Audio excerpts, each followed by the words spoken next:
tips or advices or exercises or fun things could any of you recommend for children and young people who have got limited space and limited equipment at home? I think the biggest thing is focusing on what you can do rather than what you can't.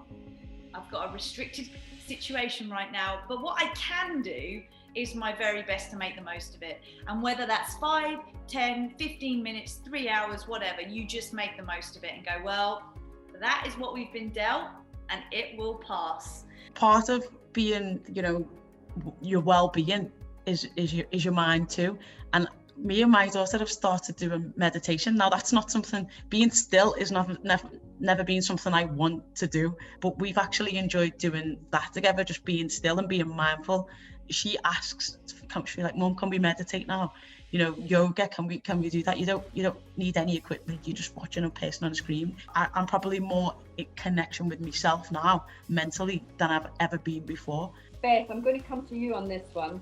I know that obviously you're a full-time footballer, but what would be your top tips for staying in fit and healthy during lockdown?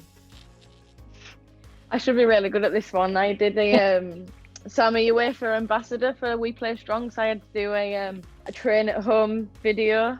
But I think, the motivation's quite hard at the moment, considering we're probably in our 100th lockdown. Motivation's a big one, but I think if people are motivated enough and they're willing to work hard, and if they're a top level athlete, they'll find a way.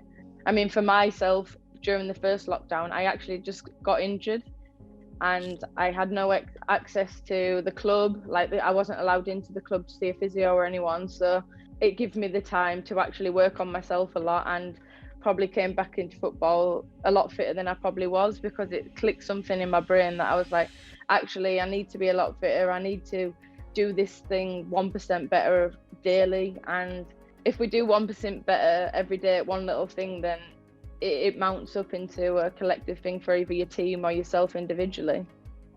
Steph, how important is it to have a mix of indoor and outdoor training? Any tips for dealing or for helping people who are struggling with motivation to keep going?